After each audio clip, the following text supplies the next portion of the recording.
Selamat pagi Bapak Ibu sekalian. Assalamualaikum warahmatullahi wabarakatuh. Waalaikumsalam. Salam sejahtera untuk kita semua. Telah hadir bersama kita Ibu Dirjen Industri Kecil Menengah dan Aneka, Ibu Gatiwi Bawaningsih, dan juga telah bersama kami menunggu pimpinan Bapak Sesdijen IKM, Bapak Agus Riyadi, Tabib, dan dua narasumber kita yang sudah kita tunggu adalah Pak Edi Siswanto dan Bapak Eko dari Surveyor Indonesia. Dan kami perlu laporkan kepada Ibu Dirjen bahwa pada pagi ini kami adakan workshop daring program restrukturisasi mesin dan peralatan yang diselenggarakan oleh Direktorat Jenderal Industri Kecil, Menengah, dan Aneka, Kementerian Perindustrian pada hari ini tanggal 18 Juli 2020. Saya, Bambang Irianto, moderator untuk acara ini. Pada kesempatan yang baik ini kami mohon dengan hormat Ibu Gatiwi Bawaningsih, Direktur Jenderal Industri Kecil, Menengah, dan Aneka untuk memberikan arahan dan sambutannya, dan mohon sekaligus untuk bisa membuka workshop pada pagi ini. Kami mohon dengan hormat Ibu, silakan Ibu. Ya. Assalamualaikum warahmatullahi wabarakatuh. Selamat pagi dan salam sejahtera bagi kita semua. Yang saya hormati Pak Sesdijen IKMA dalam hal ini Sesdijen lama maksudnya. Pak Taufik udah datang. Sudah dari tadi, saya pikir Bu. Adanya Pak Sesdijen yang lama aja. Pak Edi, terima kasih sudah mau menjadi narsum hari ini dan juga perwakilan dari Surveyor Indonesia, Pak Bambang, Mbak Lia, dan juga para peserta yang saya banggakan. Jadi pertama-tama marilah kita mengucap syukur karena di pagi ini kita bisa bertemu lagi dalam acara workshop restrukturisasi mesin atau peralatan daripada ya untuk para IKM. Jadi kita nih memang sangat mengharap banyak kepada PFBP dan juga TPL karena di dalam situasi yang seperti sekarang ini itu teman-teman dari pusat itu kan nggak bisa ke daerah, jadi kami sangat mengandalkan bantuan daripada PFBP dan TPL ini.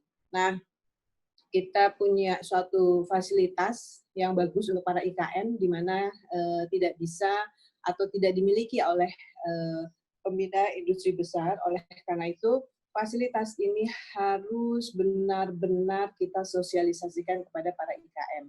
Ternyata banyak para IKM yang nggak tahu masalah program ini, gitu loh, atau fasilitas ini. Jadi saya beberapa kali webinar, mereka baru tahu, wah programnya bagus ya, tapi kok nggak sampai ke kami, gitu.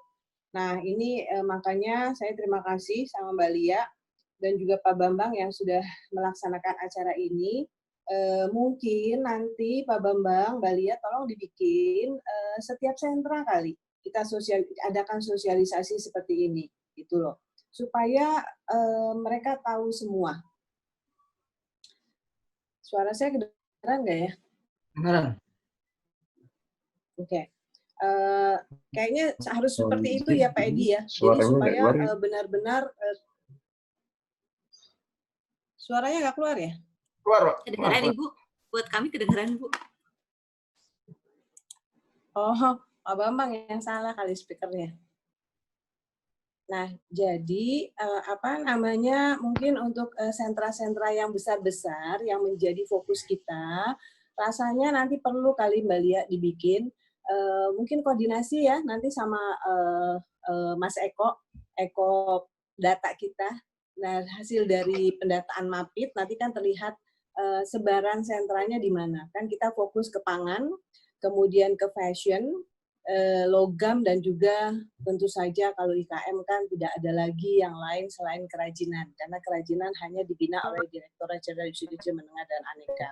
Nah, ini mungkin pesertanya nanti PFBP yang ada di sentra tersebut juga harus hadir, kemudian TPL, dan juga yang paling penting adalah peserta dari IKM sendiri.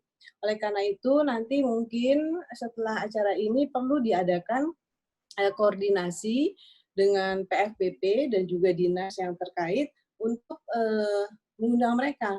Jadi mereka itu kan mungkin nggak semuanya ya punya apa namanya punya device atau gadget yang bisa Fitcon. Nah, mungkin bisa dilakukan, dikumpulkan di satu tempat, apakah di kantor dinas ataukah di balai desa, nggak apa-apa sedikit-sedikit, tapi ini harus sampai.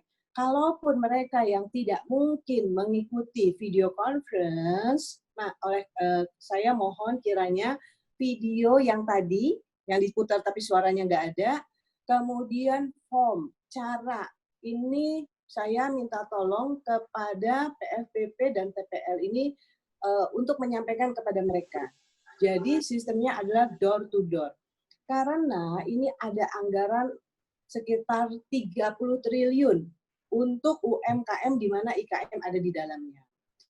Kemarin hari Kamis sore itu ada rapat di Kementerian Perekonomian yang juga aware terhadap produk-produk yang disosialisasikan atau difasilitasi dengan program Bangga Buatan Indonesia, itu harusnya disuplai oleh produk dalam negeri.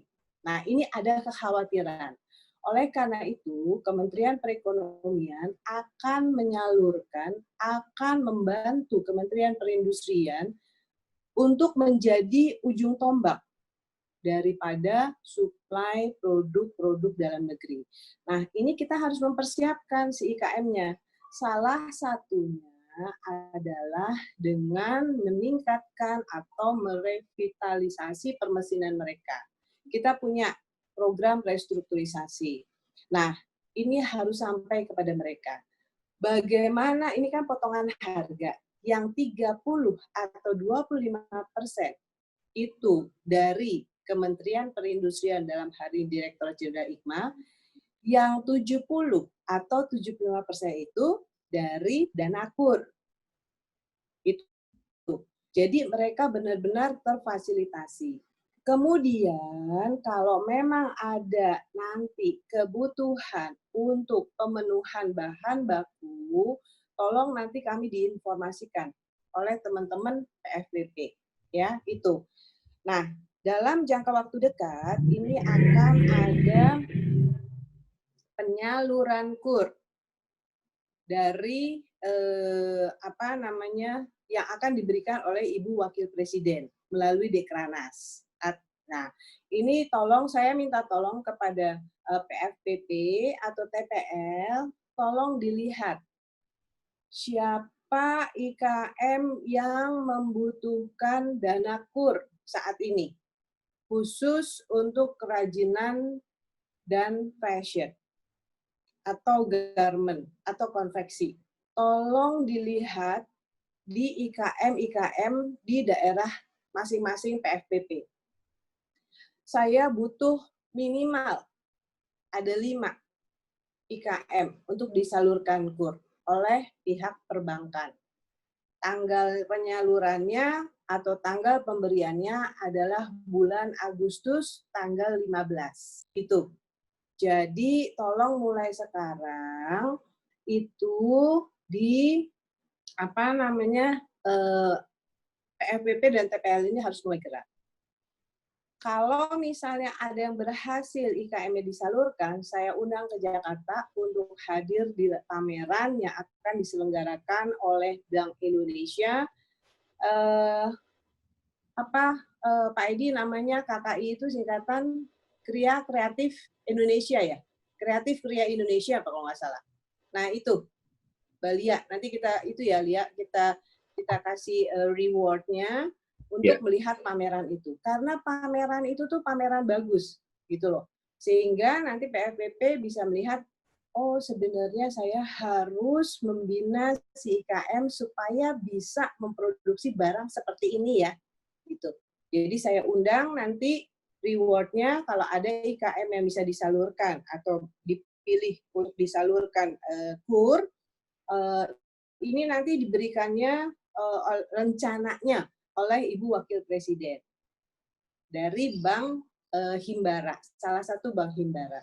Jadi tugas dari PFPP dan TPL adalah melihat IKM-nya, kemudian koneksikan mereka atau hubungkan mereka dengan bank terdekat. Mau BRI, mau BNI, mau Mandiri, atau BCA atau CIMB, terserah. Gitu loh. Nanti kalau misalnya IKM-nya berhasil mendapat KUR, tidak hanya untuk permesinan atau program restrukturisasi, tetapi untuk yang lainnya, modal kerja dan lain-lainnya juga nggak masalah. Komoditinya itu terbatas, hanya kerajinan dan fashion. Sementara, itu dulu. Ya, karena Dewan Kerajinan Nasional itu fokusnya adalah di kerajinan dan juga ada fashion. Ya. Jadi batik boleh, tenun boleh. Fashion dalam artian bukan jadi fashionnya, tetapi batik boleh. Tenun juga boleh. Nah, khusus yang batik, nanti kita ada lagi program khusus untuk batik kerjasama dengan Yayasan Batik Indonesia. Sementara kali itu yang bisa saya sampaikan kepada para PFPP dan TPL, tolong diikuti dengan baik, tanyakan hal-hal yang menjadi sesuatu yang tidak dimengerti oleh para PFPP dan TPL sekarang. Tanyakan kepada narasumber, Pak Edi Siswanto. Dan juga ada dari sini perwakilan dari Surveyor Indonesia. Jadi tolong didengarkan baik-baik ya. Jadi kita harus kerjasama untuk apa? Untuk perekonomian Indonesia sih intinya itu ya. Dan kita harus tunjukkan bahwa yang namanya industri ini benar-benar prime mover daripada perekonomian. Demikian, dan dengan mengucap Bismillahirrahmanirrahim, maka acara daripada workshop restrukturisasi mesin atau peralatan IKM secara resmi saya buka.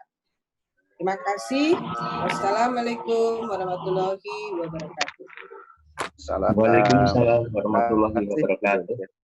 Terima kasih Ibu Dirjen yang telah membuka workshop daring untuk program restrukturisasi mesin dan atau peralatan pada pagi ini.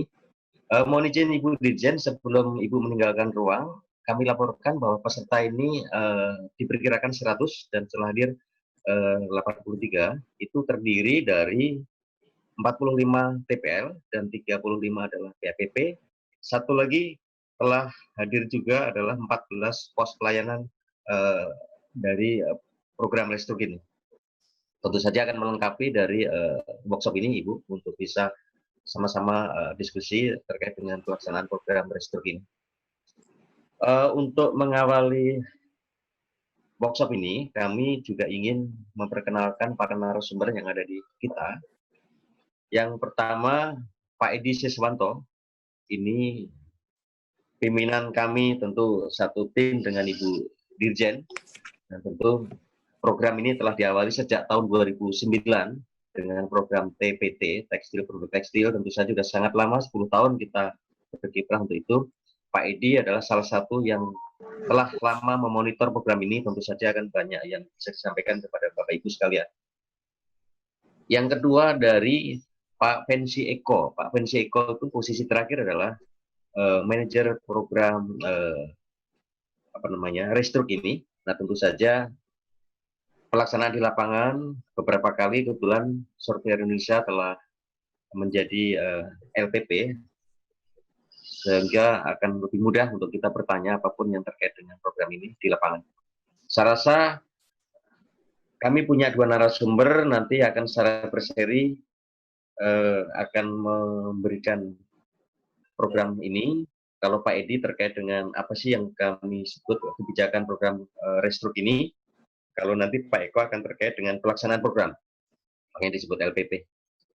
Kami mohon dengan hormat Pak Edi untuk bisa mengawali workshop ini. Silakan Pak Edi.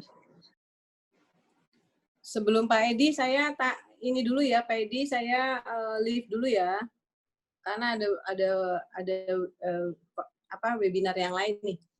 Selamat mengikuti workshop para TPL dan PFPP. Salam sehat selalu. Pamit Pak Edi. Terima kasih Bu Dirjen. Terima kasih Ibu.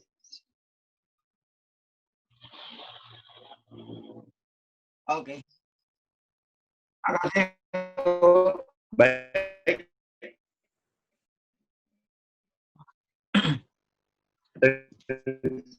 Putus suaranya ya. Sudah tidak, Halo? Bapak? Silakan. Hah? Sudah Enggak. tidak putus-putus. Udah ya putus. Mohon izin Pak Edi,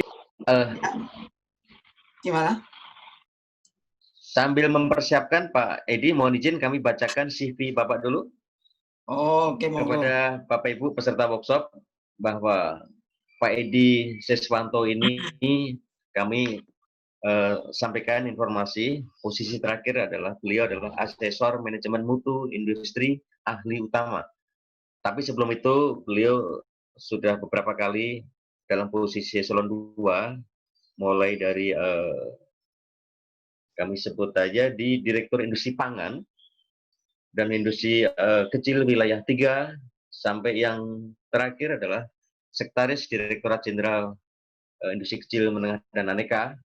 Tentu saja ini sekali lagi kami tadi sudah sampaikan bahwa beliau adalah salah satu penyusun atau penggagas dari program Restruk ini. Nah, karena itu insya Allah Bapak Ibu sekalian sebagai peserta akan bisa lebih dalam menggali program ini, manfaatnya dan lain-lain sebagainya. Pendidikan beliau mungkin sekilas saja, ini tentu sangat unik. Kalau posisi saya sebut unik karena posisi beliau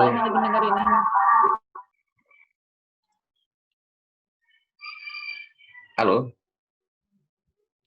Baik, posisi beliau di pendidikan formal, tentu kalau sampai SLTA, beliau ada di Jogja, dan perguruan tinggi ada di IPB, Institut Pertanian Bogor, tentu saja sangat spesifik di jurusannya, dan terakhir beliau ada di Mississippi State University di Amerika.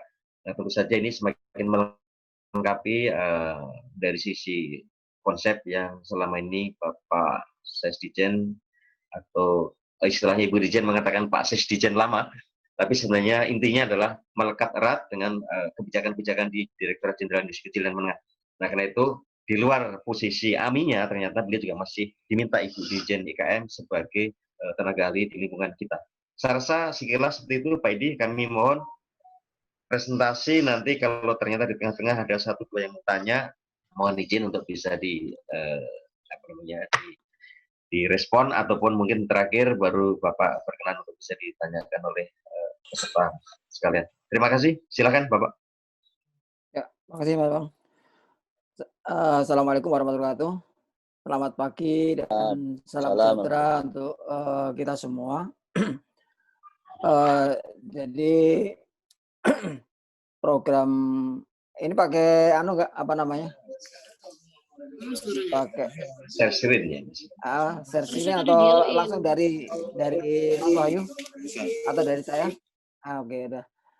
Oke, ya paling tidak untuk acuan saja ini untuk apa namanya ya meramaikan apa namanya space-nya. Bapak Ibu sekalian, rekan-rekan TPL dan PFPP serta Pak Bambang, Pak Agus dan Mbak Lia.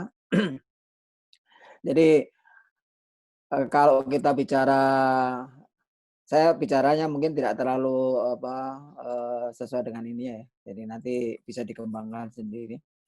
Jadi intinya program ini didasari dari kebutuhan bahwa daya saing ya. Jadi kalau kita bicara industri itu kita bicara daya saing ya. Jadi daya saing industri itu salah satunya bisa ditingkatkan ketika peralatan atau mesinnya itu dilengkapi dengan baik. Jadi artinya banyak keluhan-keluhan dari rekan-rekan pelaku IKM khususnya yang memang sejak berdiri sampai sekarang ada yang mungkin sudah 30 tahun. Dan ini faktanya tidak hanya di IKM, di balai besar pun juga seperti itu. Alatnya itu masih itu saja, jadi tidak pernah berubah. Makanya di IKM itu juga ada program dulu yang namanya revitalisasi, ya. Revitalisasi sentra, revitalisasi UPT, ya. Itu semuanya dalam rangka untuk meningkatkan daya saing, termasuk di restrukturisasi ini. Nah, restrukturisasi ini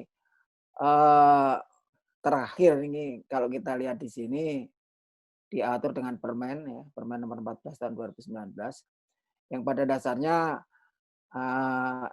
ada beberapa perubahan, ya, perubahan mungkin juga substansial. Jadi seperti misalnya aturan terkait pemberian reimbursement, atau mungkin saya mulai dulu dari ininya, dari apa sih pengertiannya restrukturisasi ya. Dari restrukturisasi itu artinya kita ingin mungkin menambah ya, menambah atau mengganti mesin yang ada di industri kecil menengah, karena memang dia akan meningkatkan kapasitasnya atau efisiensinya. Jadi itu salah satu tujuannya adalah bagaimana pelaku IKM itu efisiensi maupun kapasitasnya bisa meningkat. Nah, kalau misalnya kapasitas masih tetap itu saja, ya biasanya marketnya ya susah berkembang.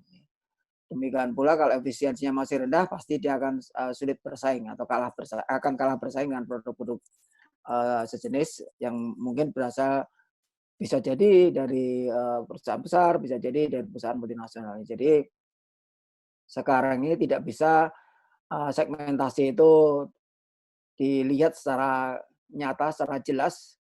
Jadi persaingan itu sekarang ya kecil pun bersaing dengan perusahaan multinasional, sehingga tidak apple to apple.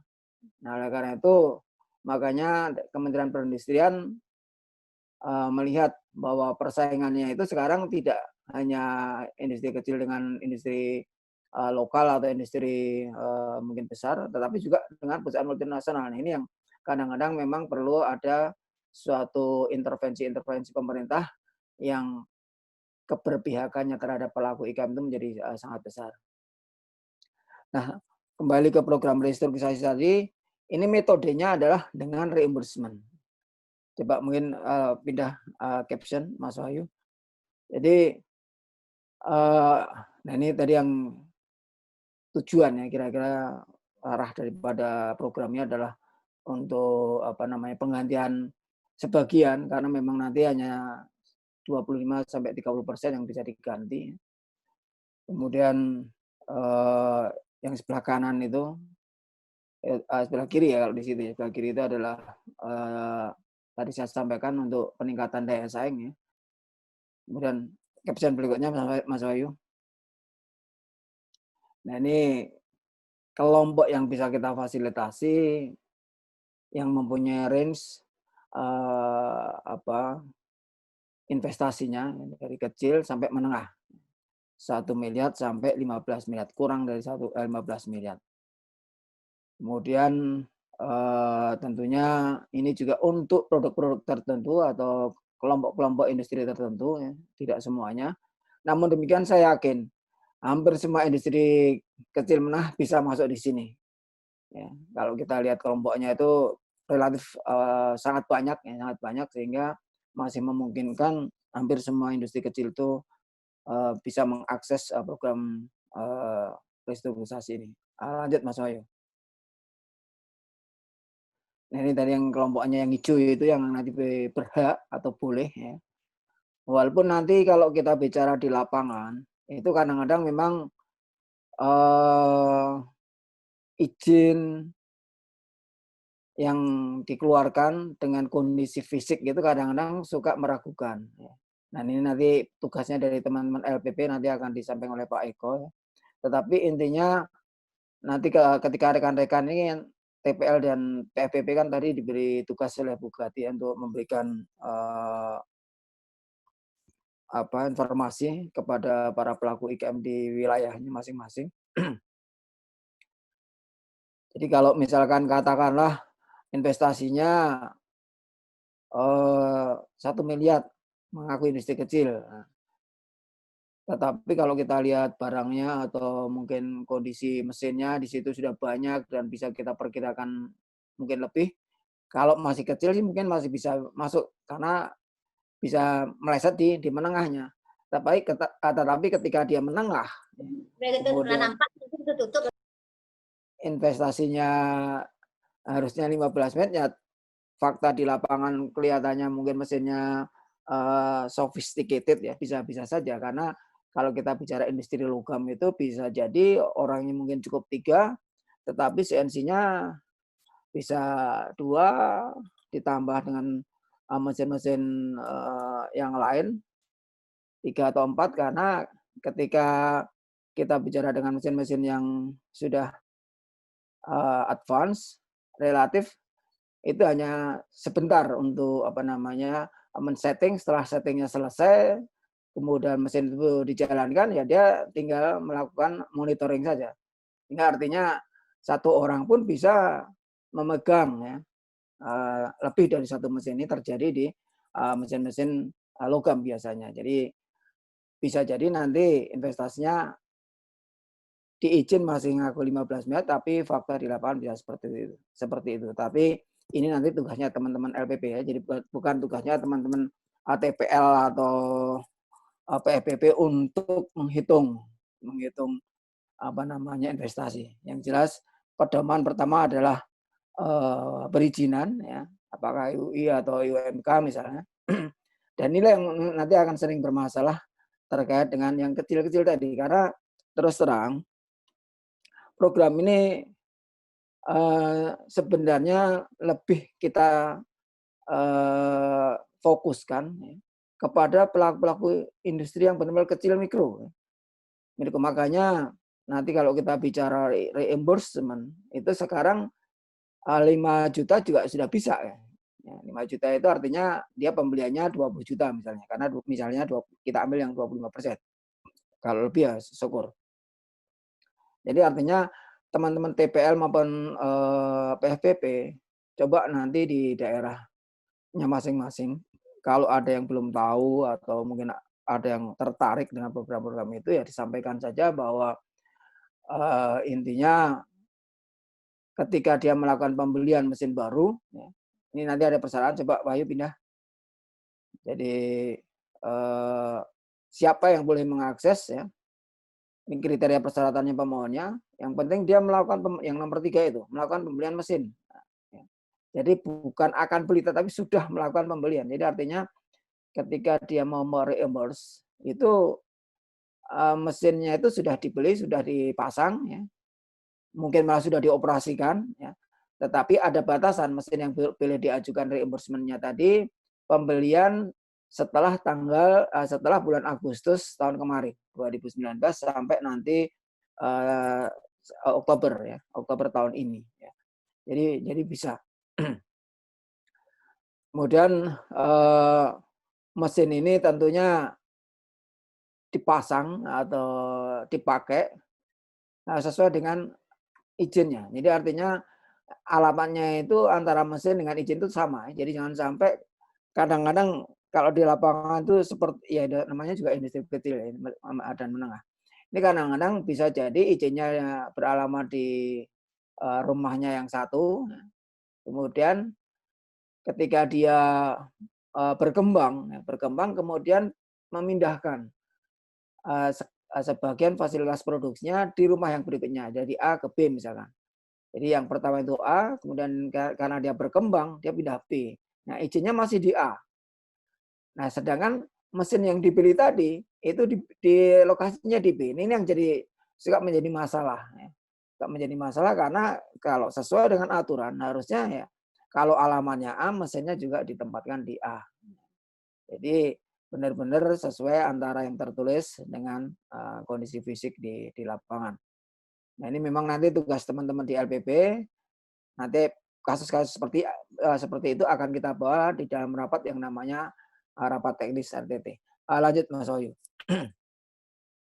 Di rapat tadi baru kita putuskan mana yang kondisi-kondisi seperti tadi itu yang ada penyimpangan dari Permen ya, karena memang di Permen itu sudah membatasi, tetapi kondisi fisik di lapangan ternyata tidak persis seperti itu. Nah, ini beberapa kriteria yang diperbolehkan untuk mengikuti program restrukturisasi. Jadi yang pertama harus mesinnya baru. Rekayasa boleh. Kemudian jadi rekayasa itu pengertiannya mesin itu dibuat oleh bengkel mungkin di daerah itu atau mungkin di luar daerah. Nah, yang penting di sini adalah pertama betul-betul mesinnya itu kalau rekayasa ini dibuat kemudian berfungsi dengan baik. Karena kalau rekayasa kadang-kadang karena pengalaman bengkelnya tidak terlalu bagus atau belum baik, bisa jadi alat yang dibuat itu tidak berfungsi dengan baik. Jadi kita minta supaya alat itu jelas-jelas berfungsi karena memang tujuannya adalah meningkatkan produktivitas atau meningkatkan efisiensi. Jadi ketika alat itu tidak berfungsi, ya rekayasa ya tidak bisa kita ajukan sebagai atau masuk di dalam program restrukturisasi mesin ini. Kemudian kalau mesin itu baru, bisa jadi itu datangnya atau mesin dari luar negeri, bisa jadi lokal. Nah kalau luar negeri tentunya nanti reimbursement-nya tidak maksimal, ya, yaitu hanya 25%. Sedangkan kalau mesin itu lokal atau buatan lokal, itu 30%. Kemudian yang nomor 2, nah ini mesinnya benar-benar digunakan. Mau sebagai prime mover atau alat utama atau bisa jadi pendukung. Nah, jadi nanti kita minta dengan teman-teman LPP itu ya, jangan sampai dia beli mesin, dia mengakses program ini, ya, mengakses program restrukturisasi ini hanya sekedar mau mendapatkan potongan harganya.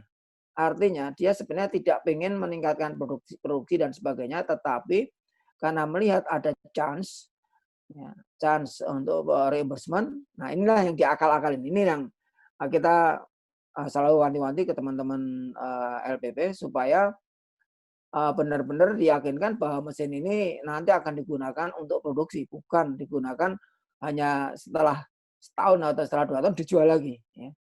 Jadi ini kembali lagi banyak rekan-rekan kita yang pikirannya negatif ya. Jadi sejak dari awal itu sudah nakal. Dan nakal itu ya dia hanya pengen mendapatkan yang 25 dan atau 30% tadi. Sehingga sebenarnya dia tidak butuh, sebenarnya dia tidak perlu untuk meningkatkan kapasitas ataupun efisiensi, tetapi karena ada kesempatan ya digunakan saja. Dengan harapan nanti setelah katakanlah monitoringnya tidak ada, setelah sekian tahun atau setelah mungkin berapa bulan, mesin itu sudah dijual lagi, sudah dipindahkan dan seterusnya. Ya, jadi ini banyak ada kemungkinan ya terjadi di IKM kita. Ini tadi 3 itu tujuannya tadi ya untuk meningkatkan produktivitas, kemudian mesinnya bukan rekondisi. Nah ini juga sering kita alami. Ketelitian teman-teman LPP, jadi nanti ada petugas-petugas LPP yang mengecek langsung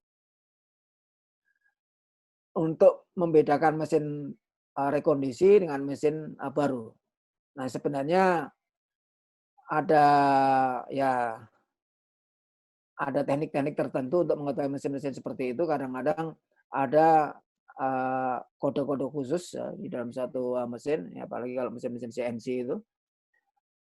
Sehingga kita tahu bahwa mesin ini sebenarnya sudah sudah tidak diproduksi lagi, kemudian mesinnya itu benar-benar memang masih baru atau advance teknologinya.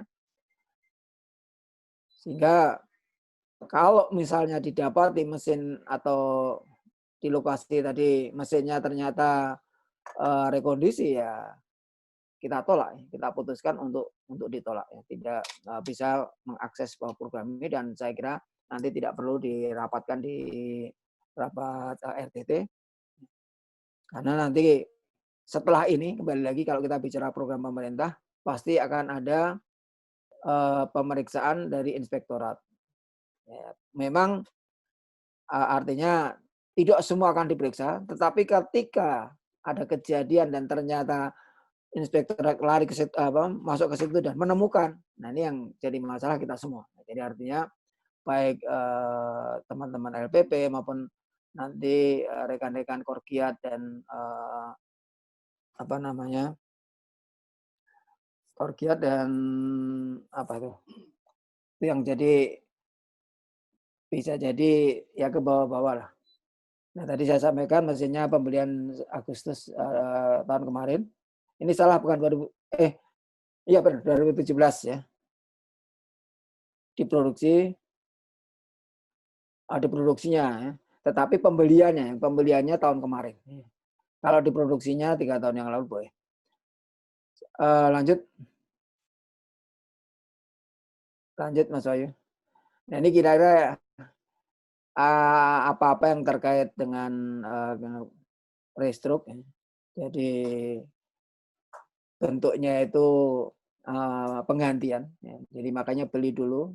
Nanti bukti-bukti pembelian ini yang juga penting. Ya. Jadi bukti-bukti pembelian itu ketika mesin yang dibeli itu harganya di atas 10 juta, maka dia harus dapat menunjukkan pembeliannya via perbankan. Apakah itu bentuknya transfer ATM atau transfer langsung di bank ya. Dan seterusnya, yang penting tidak berbentuk kwitansi. Jadi kalau misalnya pembeliannya misalnya 25 juta, nah dia harus bisa menunjukkan pembayarannya itu dengan via perbankan, itu terkait dengan melalui ATM ataupun mungkin pakai transfer. Nah, bagaimana kalau misalnya mesin itu dibuat oleh bengkel, kemudian di dalam pembuatan mesin tadi memerlukan beberapa komponen dan komponen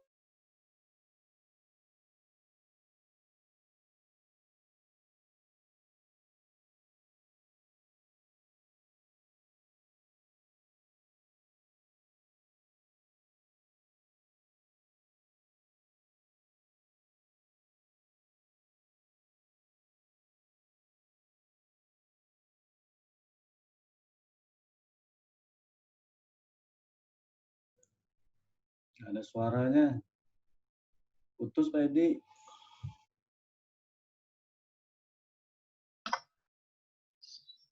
Kelihatannya jaringan Bapak Ibu. Mohon suaranya agak keluar Pak.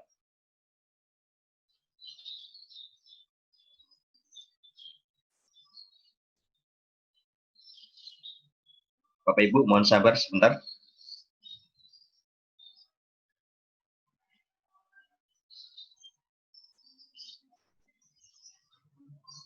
Mas Wahyu tolong dipantau ya.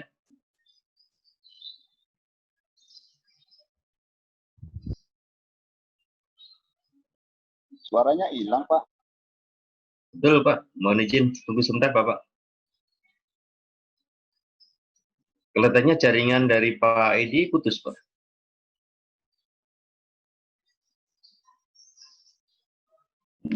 Oke. Ditunggu aja. Anunya kurang, punya saya juga hilang-hilang.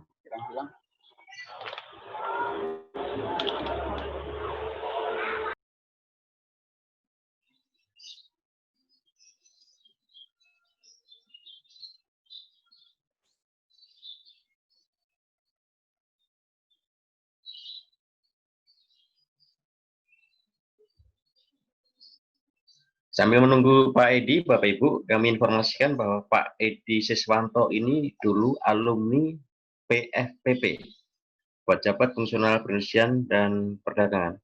Tentu saja riwayat ini melekat kepada Pak Edi, justru kebanggaan beliau, karena sempat melewati PFPP pada tahun 2001 hingga 2002. Nah, tentu saja semakin lengkap apa yang dilakukan PFPP, dan paling tidak Pak Edi bukan asing terhadap teman-teman.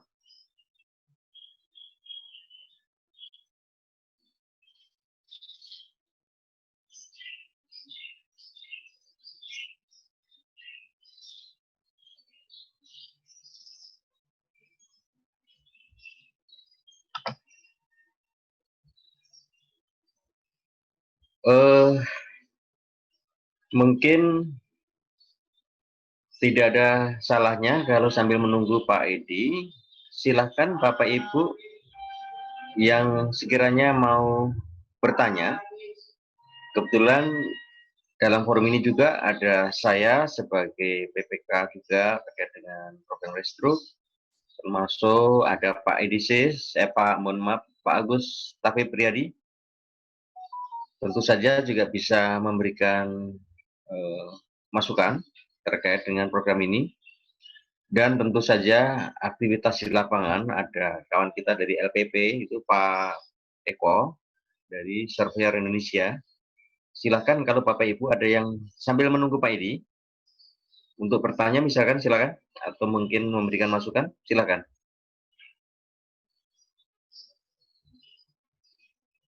Karena ini kelemahan daring tidak selamanya mulus. Tadi juga dirancang untuk program live di YouTube, ternyata situasinya berkembang untuk tidak jadi karena sulitnya kita berkomunikasi dengan kelancaran YouTube tadi sejak awal.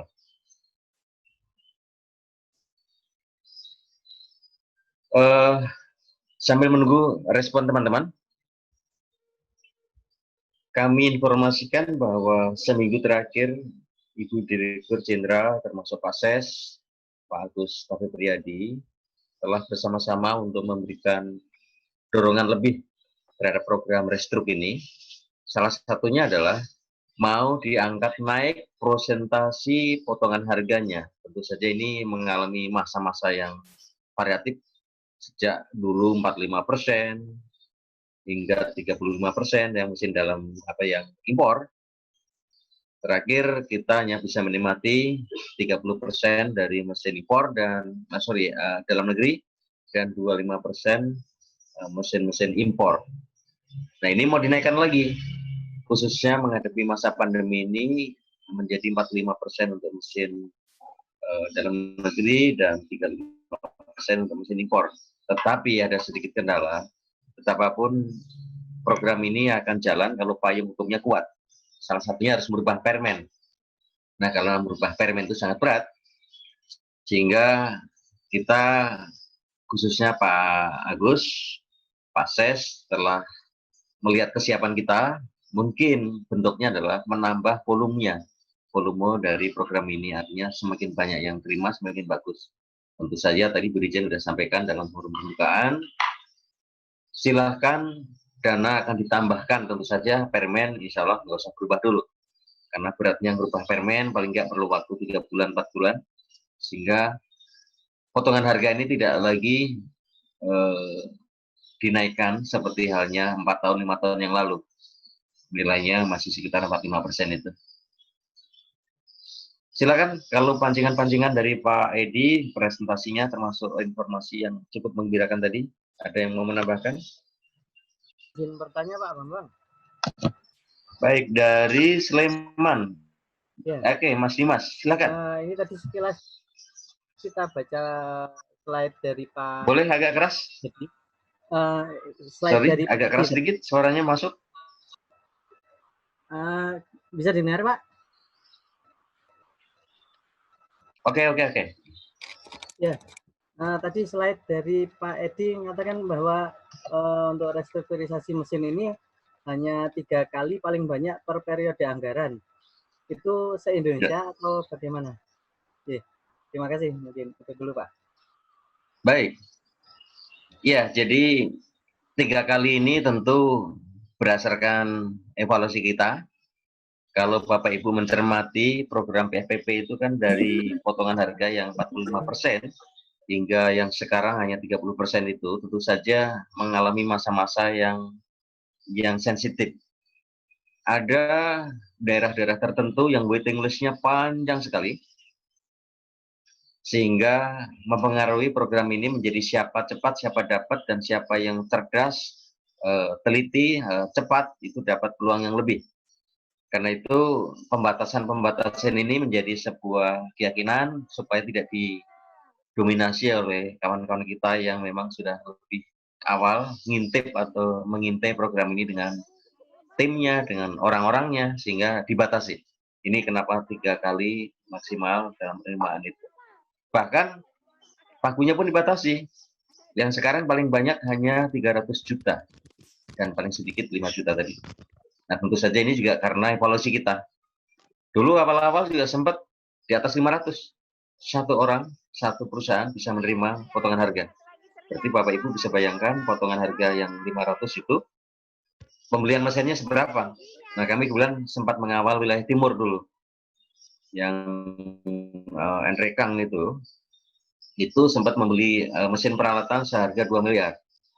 Tapi karena pagunya yang boleh didapat hanya 500, tentu saja ini tentu sudah sangat menggembirakan ya, dari pembelian yang sekitar 2 miliar itu. Nah, evaluasi setiap tahun pasti ada, itu yang membuat kita ada penyempurnaan. Bahkan yang seminggu terakhir Bu Dirjen pengen banget potongan harga itu dinaikkan karena dalam rangka pandemi. Tentu saja hambatannya adalah setiap program kita harus ada payung hukum yang kuat, sehingga merubah permen itu perlu waktu. Itu salah satu yang mungkin saya bisa jawab. Kebetulan ada Pak Agus juga yang sangat concern soal ini. Kami sambil menunggu Pak Edi, siapa tahu ada yang harus disampaikan Bapak. Itu Mas Dimas? Cukup. Ya, terima kasih. Baik.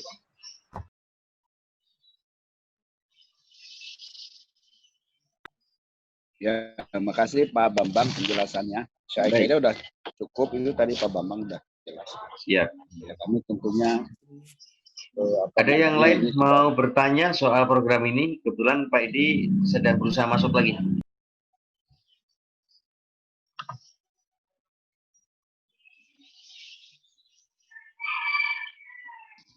Yang dimaksudkan penambahan kuota itu adalah, Bapak Ibu mungkin kami sampaikan saja, bahwa untuk target sosialisasi yang 6 daerah itu saya rasa juga sangat kurang kalau dibandingkan dengan animo yang ada di program Restruk itu. Karena itu nanti teknisnya kami nanti akan minta masukan dari Pak Eko, dari Surveyor Indonesia, bagaimana teknis menyebarkan lebih luas lagi, dan yang didapat juga lebih banyak orang lagi. Tentu saja lebih banyak orang, pagunya akan ditambah. Ini janji Ibu Dirjen, karena pandemi ini membuat kita lebih banyak berpikir kreatif untuk dapat membantu para IKM. Ada yang mau tanya lagi, silakan. Halo, Assalamualaikum warahmatullahi wabarakatuh. Waalaikumsalam. Ibu, dari mana Ibu? Kota Depok, Pak. Dari mana, Bu? Kota Depok. Oh, oke. Jauh, tapi dekat ya. Ya, Pak. Silakan Ibu. Ya, mau bertanya, kebetulan kami dari Dinas Perdagangan Perindustrian, sesudah Lebaran ini kami memang ke lapangan, monitoring terus ke IKM, ke perusahaan-perusahaan door to door, tentang fasilitasi seperti ini juga, rekrutasi dari kementerian, SINA, semuanya. Ada beberapa IKM yang bertanya kepada kami kemarin, apakah ini harus, kita pengajuannya harus proposal, pertama itu, karena mereka bilang kalau proposal itu susah, panjang gitu, terlalu panjang gitu. Terus kedua, kalau untuk mesin, yang ada beberapa mesin, misalkan dia beli beberapa mesin, apakah semuanya bisa di-cover atau satu mesin aja? Seperti itu, Pak. Terus ketiga, misalkan sudah dapat fasilitasi ini, apakah kami dari dinas, data-data itu kan kadang-kadang suka IKM ngajukan langsung ke kementerian tanpa dari dinas langsung ya Pak. Jadi dinas nggak tahu menau gitu, kadang-kadang suka seperti itu. Apakah dinas nanti akan diberikan surat bahwa fasilitasi ini diberikan kepada IKM ini, jadi kita tahu gitu Pak. Kadang-kadang suka kita nggak tahu dari kita terus terang ada beberapa IKM yang sudah mendapatkan fasilitasi ini. Kita baru tahu kemarin pada saat kita door to door itu gitu. Itu aja Pak. Ya, terima kasih. Waalaikumsalam. Baik, Ibu Fairullah ya, Fauzia ya. Baik, satu persatu saya coba sisir. Kebetulan urusan program Restruk ini beberapa mungkin saya tahu nanti sebagian akan disampaikan juga oleh Pak Ses dan Pak Edi udah masuk. Mohon izin Pak Di. Tadi lagi ngedon tadi ya?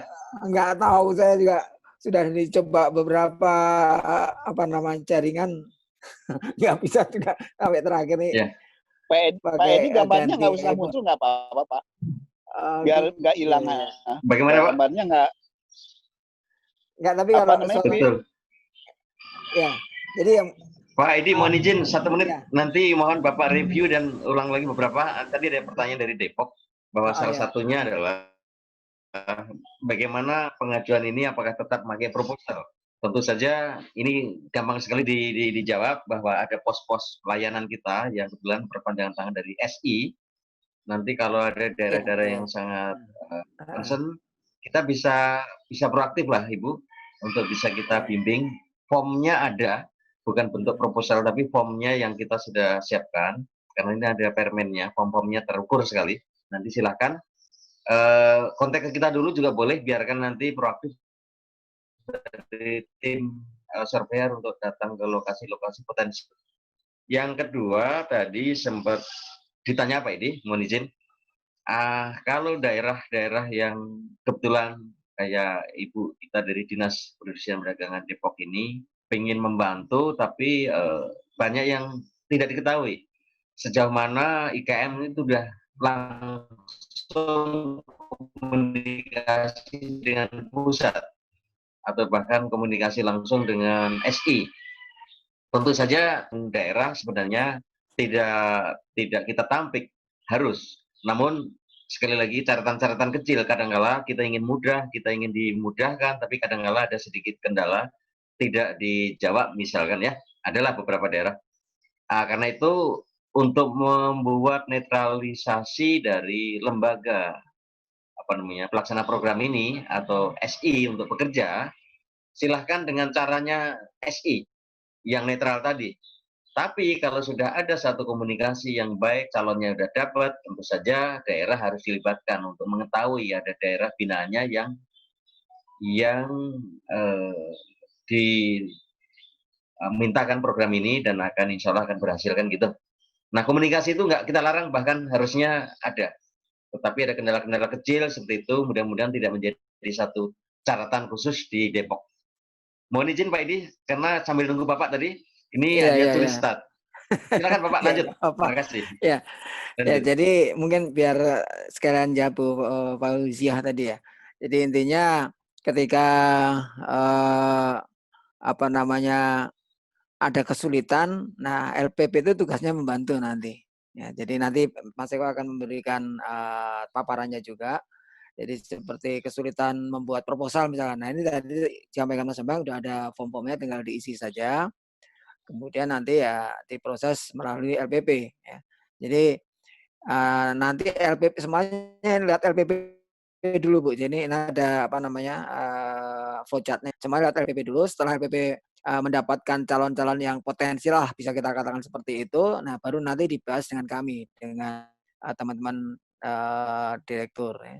Akan dibahas, diputuskan ini iya, ini tidak.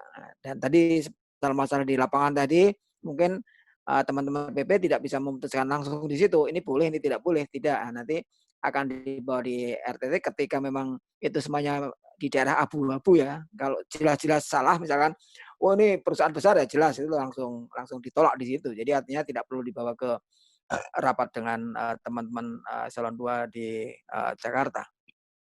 Tapi ketika abu-abu, nah mungkin sama teman-teman di LPP akan dicatat dan nanti akan kita diskusikan, baru diputuskan. Nah kemudian tadi kalau tidak salah Bu Fauzia menyampaikan kalau mestinya lebih dari satu gitu ya, boleh atau tidak. Nah jadi intinya pembelian itu sekali di tahun itu sekali ya, sekali dalam arti mungkin di tahun itu beli ada 2 mesin ya, bisa 3 mesin, kemudian atau tapi mesin itu semuanya masih berhubungan ya. Jadi jangan sampai, oh saya beli pompa, kemudian beli mesin produksi yang tidak ada kaitannya dengan pompa misalkan. Tidak bisa seperti itu. Jadi intinya mesin itu masih satu line, jadi saling mendukung. Jadi artinya, oh ini memang harus setnya, ya, berarti harus bisa. Jadi set plus misalnya untuk pengecoran itu biasanya kan tinggi suhunya listriknya, sehingga kalau hanya mengandalkan dari PLN kemungkinan kurang atau kemungkinan di daerah itu alirannya naik turun ya voltasenya sehingga dia perlu genset. Nah, itu boleh. Jadi tidak berbeda penggunaan yang benar-benar ya tadi seperti dia perusahaan yang tidak membutuhkan air, dia beli pompa ya, misalkan kayak gitu juga nggak boleh. Kira-kira mungkin itu tadi yang dipertanyakan ya, yang mungkin ya. Nanti kalau kurang bisa kita lanjut aja Mas Wahyu yang berikutnya lagi. Halo, Mas Wahyu. Ya, jadi nah ini tadi mesin saya kira udah jelas tadi ya. Jadi intinya kalau mesinnya itu dibuat di luar negeri atau mesin produksi luar negeri, dia dapat reimbursenya sekitar sebesar 25%, dan kalau dalam negeri 30%. Kemudian penggantiannya 5 juta maksimal sampai 300 ya. 300 ini biasanya yang maksimal ya biasanya para pelaku industri menengah yang mendapatkan seperti itu. Kemudian ini ada catatan kecilnya. Jadi ketika produk-produk itu dibuat di dalam negeri, ya, di dalam negeri, nah nanti harus ada pernyataan-pernyataan mungkin terkait dengan beberapa komponen ya, komponen yang biasanya bisa jadi itu tidak dibuat sendiri, ya. Dia mungkin merakit ya, ketika merakit diyakinkan bahwa yang dirakit tadi itu bukan suatu produk maksudnya dari mesin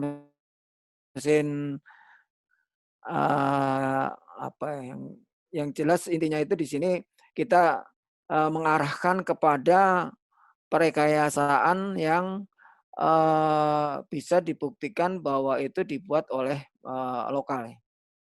Tapi biasanya kalau kita di industri kecil jarang sekali menemui mesin-mesin yang complicated, yang artinya dibuat dengan mencampur adukkan antara komponen mesin asing dengan lokal. Jadi ini nanti teman-teman LPP dia akan melihat atau membuktikan bahwa rancangannya, bahwa komponen-komponennya itu memang dibuat di dalam negeri. Lanjut. Lanjut, Ayu. Nah, ini tadi pengajuannya sudah sejak dari bulan Mei kemarin sampai nanti tanggal 11 bulan Oktober ini. Ini pengajuan. Lanjut. Ini pembelian mesinnya ya. Tahun kemarin tanggal 1 Agustus sampai dengan nanti 30 September. Lanjut lagi. Nah, ini yang tadi yang sampaikan ke Bu Fauziah tadi, ini flowchart-nya. Jadi intinya nanti ada pemohon via LPP, kalau tidak salah tadi Bu Fauziah juga menyebutkan ada yang langsung ke pusat dan sebagainya. Nah, biasanya ke pusat itu mereka hanya bertanya saja, Bu. Jadi artinya bagaimana untuk mengakses ini, tapi ya tidak ada salahnya misalkan katakanlah nanti minta bantuan teman-teman di pusat untuk misalnya mengetahui persyaratan-persyaratan dan seterusnya ya. Tetapi ketika dia sudah punya satu set persyaratan ya nanti via LPP, karena semua akan oleh LPP, akan disaring oleh LPP sampai akan diverifikasi di lapangan itu oleh LPP. Pusat tidak akan verifikasi lapangan sebelum misalnya ada acara verifikasi lapangan yang dilakukan oleh teman-teman LPP. Jadi kalau kami intinya malah nanti monitoring malahnya. Artinya monitoring itu biasanya kejadian tahun kemarin. Jadi tahun kemarin kita monitoring tahun sekarang. Tapi untuk program yang sekarang, nah kita biasanya juga ikut mendampingi teman-teman LPP ke lokasi ya, untuk melakukan verifikasi ya. Tapi tadi intinya verifikasi ini ya bahwa kami pun juga terlibat ya, supaya tahu bahwa di lapangan untuk industri ABCDF mempunyai kondisi permesinan seperti ini. Rapat itu kita bisa lebih clear ya. Jadi artinya orang yang melihat langsung ikut bicara di dalam rapat RTT tadi. Nah, jadi semuanya prosesnya seperti ini. Jadi pemohon ke LPP, kemudian nanti dicek lengkap tidak lengkap. Kalau dilanjutkan akan diverifikasi, nah baru di ini RTT tadi. Nanti baru ada keputusan ini lanjut dan ini yang tidak lanjut ya. Jadi ada kemungkinan setelah melalui RTT ditolak ya, bisa jadi ya, karena tadi yang abu-abu tadi terus kita putuskan bersama karena tidak sesuai permen, atau kalau dengan permen mungkin baru istilahnya ada batas-batas yang abu-abu tadi. Nah, ini nanti akan menjadi evaluasi kami untuk memperbaiki permen atau untuk memperbaiki program berikutnya. Kemudian yang sebelah kanan di caption ini tentang tahap pencairan, saya kira nanti itu tugasnya rekan-rekan di LPP. Lanjut nih. Halo. Lanjut. Nah, sudah selesai. Ya, jadi itu Bu Fauziah, jadi artinya Ibu sebagai pembina industri bisa saja mendampingi mereka untuk mengarahkan ya sesuai dengan isi permen tadi. Jadi intinya permen itu adalah guidance kita. Ketika nanti tidak sesuai persis, tapi masih ada kemungkinan ya tadi yang saya sampaikan ada abu-abunya tadi, itu bisa saja didiskusikan dengan LPP. Nanti kalau katakanlah LPP menyetujui akan dibawa di rapat di RTT. Saya kira untuk sementara itu Mas Bambang. Baik. Terima kasih. Assalamualaikum warahmatullahi wabarakatuh. Waalaikumsalam. Terima kasih Pak Edi telah menyampaikan banyak hal, tapi terputus sebentar. Tapi hakikatnya semua konsep ini rasanya sudah disampaikan kepada Bapak Ibu sekalian. Kami buka dua saja karena mohon izin ini semua kemunduran tentu nanti dampaknya ke Pak Eko dan narasumber berikutnya. Kami mohon supaya nanti tepat waktu. Dua penanya saja, ini sudah ngecek ke kami Pak. Dari Tarakan boleh, dan satu lagi dari Sleman. Tarakan dulu silakan ke Pak Edi.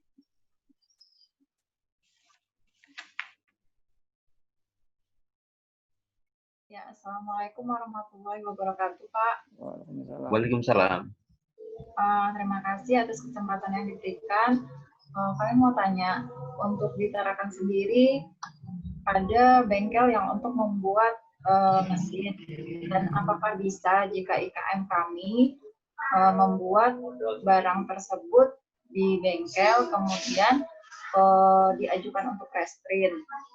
Kemudian selanjutnya pertanyaan yang kedua, jika misalnya IKM yang kecil cenderung mikro telah mendapatkan restrin pembelian oven di tahun 2018, kemudian ingin membeli oven lagi dengan kapasitas yang lebih besar di tahun 2020, apakah oven yang mendapat restrin di tahun 2018 bisa dijual untuk membeli oven di tahun 2020? Dan pembelian oven yang di tahun 2020 itu faktornya bisa diajukan untuk restrin. Apakah bisa seperti itu, Pak? Terima kasih atas waktunya. Assalamualaikum warahmatullahi wabarakatuh. Waalaikumsalam. Mohon izin Pak Ses, ini langsung saja nanti yang dari Sleman, setelah itu takutnya namanya pertanyaan suka lupa-lupa. Ini unik Pak, silakan Pak Ses, Pak Edi. Ya, terima kasih. Mbak siapa namanya itu? Dari Tarakan. Jadi Haliana. Bengkel, ya bengkel itu boleh-boleh saja buat membuat mesin di bengkel di daerah tersebut. Cuman tadi bukti-bukti pembelian di toko material misalnya seperti itu ya, itu harus dikumpulkan. Jadi artinya nanti itu akan menjadi bahan untuk diperiksa oleh teman-teman LPP. Apakah betul bahan ini dibeli di situ? Ya. Bahan ini harga sekian dan seterusnya. Jadi bukti-bukti pembelian untuk pembuatan mesin itu harus ada lengkap. Gitu.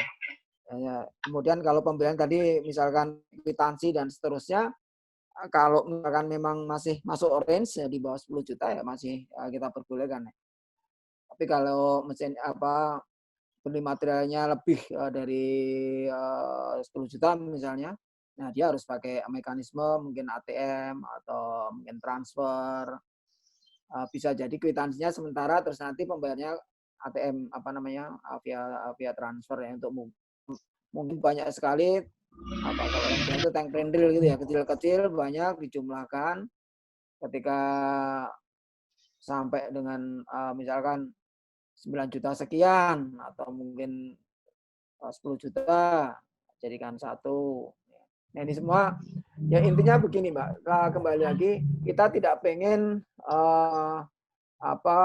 membantu industri yang ya dalam tanda petik kira-kira gitu. Jadi kalau memang mesinnya itu bisa dibuat di lokal di daerah itu malah kita support ya.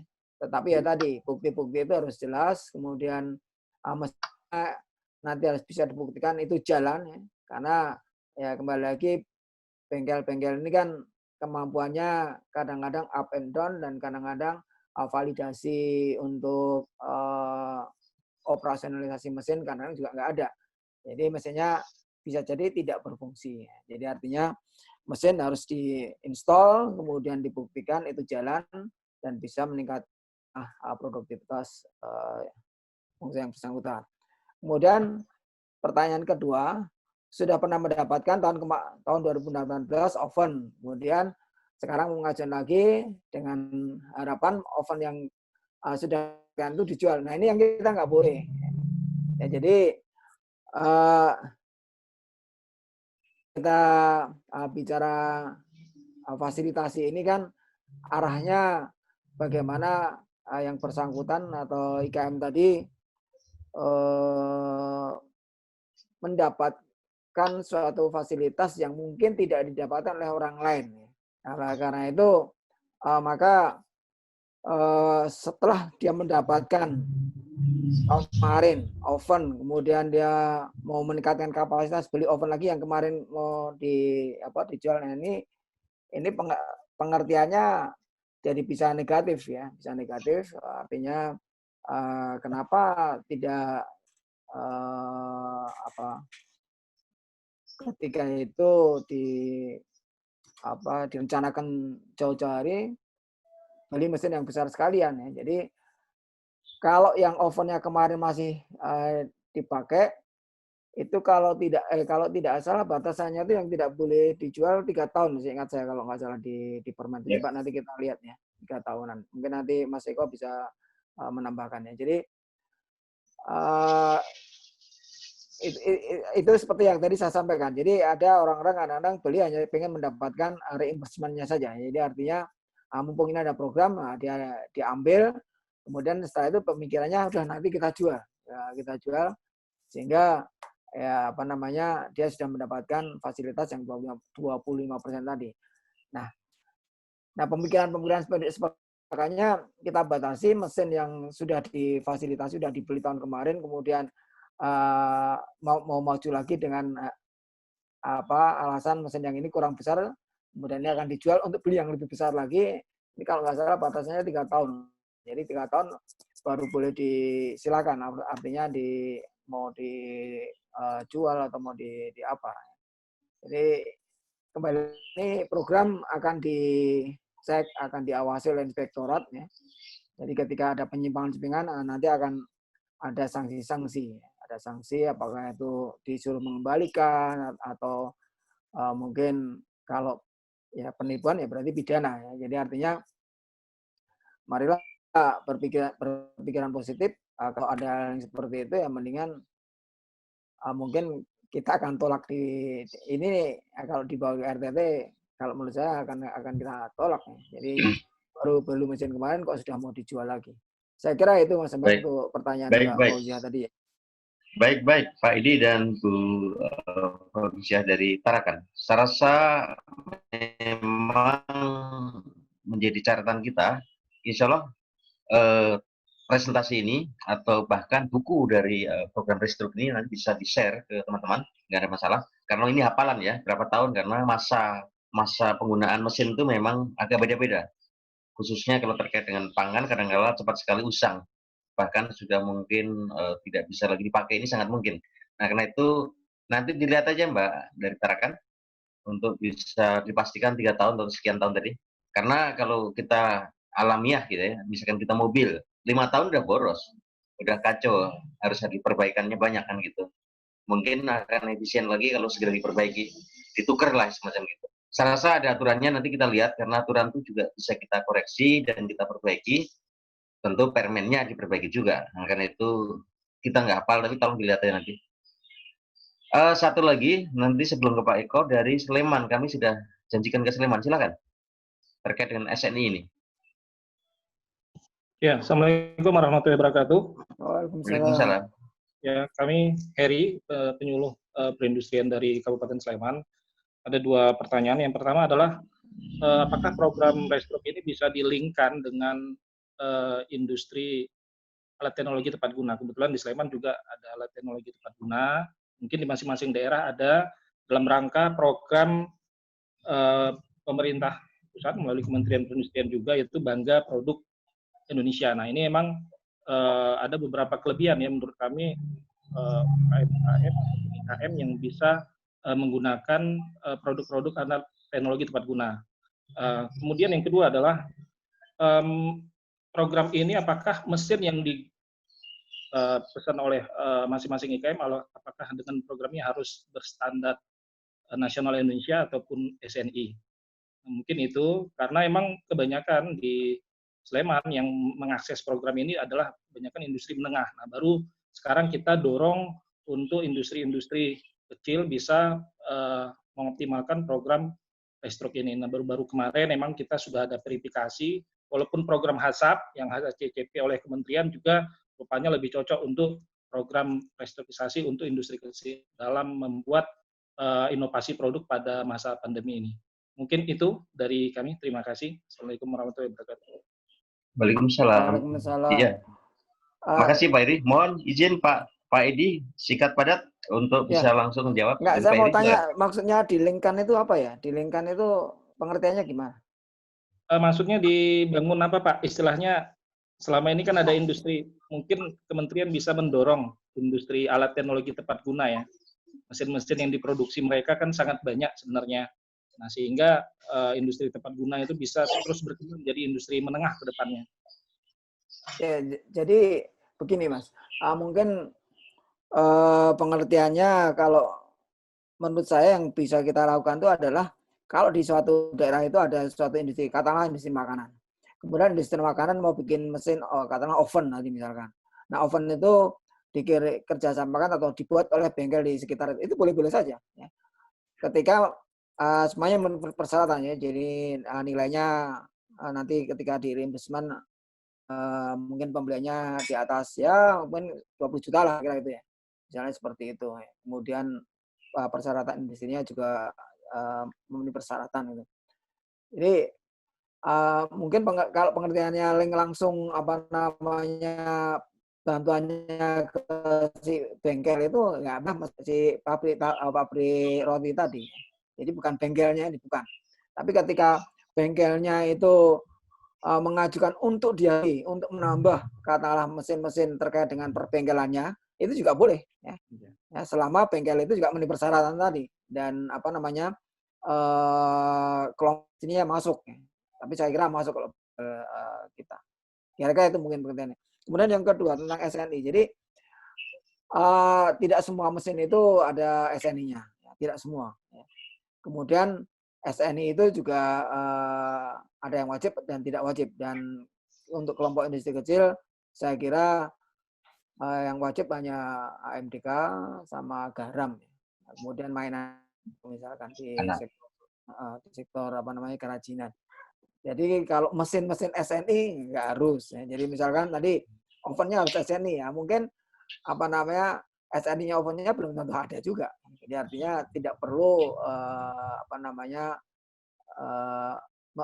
bengkel itu membuat barang yang sudah ada atau yang ada SNI-nya kemudian diajukan untuk SNI itu malah jatuhnya menjadi mahal. Saya kira nggak perlu Baik. SN. Gitu. Makasih. Oke, Pak. Baik, baik. Terima kasih Pak Heri dari Sleman dan Pak Edi. Sementara Bapak tetap mohon izin, nanti terakhir kalau masih ada waktu kami akan ada satu putaran pertanyaan, jadi mohon bisa menunggu. Ya. Dan terima kasih Pak Edi. Ya. Kami coba panggil Pak Eko sebagai narasumber kedua dalam forum ini. Pak Eko, mohon siap-siap. Sebelum Pak Eko menyiapkan diri untuk tayangan dan lain-lain, kami coba bacakan sedikit tentang kurikulum vitae-nya Pak Eko. Kami menyebut Pak Eko itu jauh lebih gampang, tapi sebenarnya ada nama lengkap beliau adalah Pensi Eko. Nah, tentu Pensi Eko ini baru saya dengar ya, Pensi Eko. Tapi panggilan sehari-hari kalau kita lagi rapat-rapat dengan Pak Eko, beliau sarjana teknik tekstil dari ST3, Sekolah Tinggi Teknologi Tekstil di Bandung. Aktivitas beliau sekarang ini adalah mewakili LPP dari Surveyor Indonesia. Dalam hal ini posisi beliau adalah Project Manager dari PT Surveyor Indonesia. Tentu salah satunya adalah program Restruk ini. Banyak yang sebenarnya pengalaman beliau, salah satu yang di Surveyor Indonesia adalah sejak tahun 2009. Ya sekitar 10 tahun lah. Berbarengan lahirnya dengan program kita. Nah, karena itu Pak Eko sebenarnya nggak asing dengan program ini. Karena itu melengkapi dari kebutuhan Bapak Ibu. Kami mohon juga tetap on dengan baik, disimak. Nanti terakhir kami akan coba ada pertanyaan putaran yang lebih menyeluruh. Ada Pak Edi dan Pak Eko nanti.